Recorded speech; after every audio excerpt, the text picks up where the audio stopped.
ci ascolti per un momento, capirai.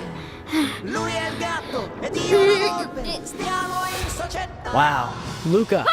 That was hard to watch. You, coming? Di noi ti puoi fidare. We do not go anywhere near the surface. Got it? Everything good is above the surface. Walking. Air! The sky, clouds, the sun. Whoa, don't look at it. Just kidding. Definitely look at it. Enrico and Andrea, how are you both doing today? Well, thank you. Nice to see you. You too. I want to congratulate you on two specific things. One is I absolutely loved this movie so much. And two is I think you're going to be almost single-handedly responsible for a massive spike in tourism to Italy. Is that the second, 20 minutes and I was like already looking for flights and where can I stay in this part of the world. I want to get right in with a tough question, if that's okay. The evil cat. Yeah. As a dog lover, I did have a guttural reaction to the evil cat. And Pixar and Disney have such a long-standing history with amazing supporting characters like that. But I am curious, what was the kind of inspiration or the germ of the idea where that evil Machiavellian cat came from?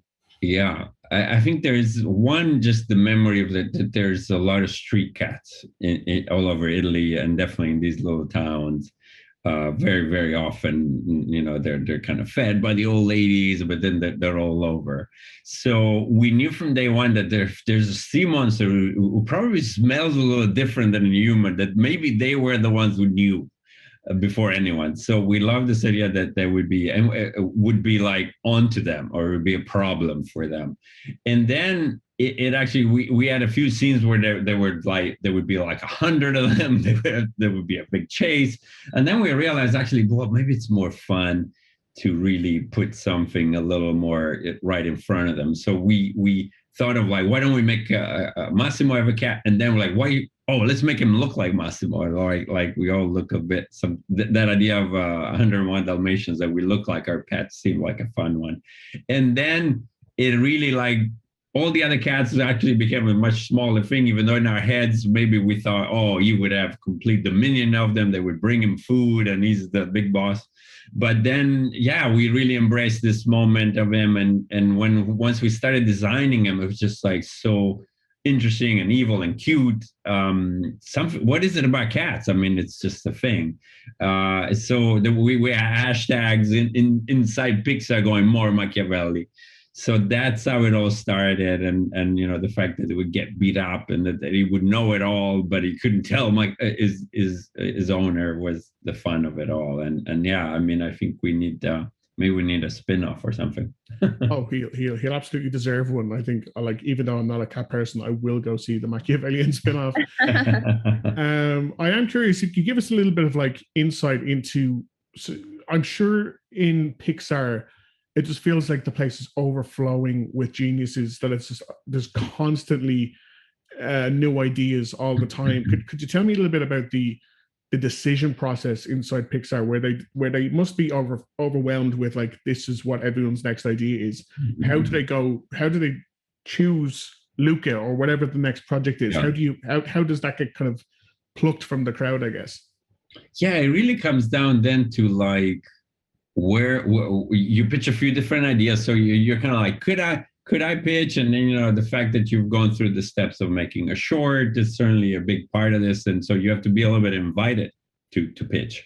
But once you do pitch, it really is them looking for a diamond in the rough. And where is the potential? Is it personal? Is often a question that gets asked. What is it that you're trying to say? Is there something interesting here that you can direct? Because we definitely believe that especially for first time directing, that's going to be a leg up on finding your way. You're leading a crew towards something you've experienced. And it's certainly, I had that luck to have the opportunity to direct something that I knew a lot about. And then, it doesn't feel like a huge, we're all geniuses here. It just feels like we're all here wrecking our brains. And usually what you get out of a lot of smart people, it's a lot of good notes, but they're also good punches. So it really is just like the bar is set high, as you all know, and so it's a lot of Brunos in your head, a lot of imposter syndrome. Do I belong in here? Do I not? And so it felt very meta, which was wonderful.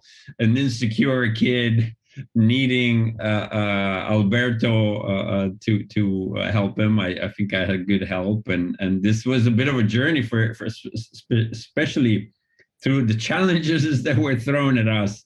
It felt very meta that we had our own confidence to find, and the story keeps on changing, and then you kind of important pieces come in there. But I think that first spark is, oh, that's interesting. Oh, I remember feeling like a kid, and it's really interesting that these kids have a sea monster side and there's something to hide. So there's these little sparks that you can tell people are really locking into. That like, oh, that's interesting. That, well, you're talking about friendship, but there's this wonderful sense of, I didn't know what was happening to my body in that moment, or I wish I could fit in, but I didn't know how to, or I wasn't showing all of myself. So those were things that I think were you could see through the rough. Yeah, like fantastic. Thank you so much for taking the time to talk to me today. Yeah. Best of luck with the movie when it goes out, and see you next time. Yeah. Cheers. Thanks, Rory. Nice chatting. You got a Bruno in your head. A Bruno. Say, Silenzio Bruno. Silencio Bruno. Louder. Silenzio Bruno. Silencio Bruno. Silenzio Bruno. Silencio Bruno. Can you still hear him? Nope, just you. Good. Now hang on. Silencio Bruno.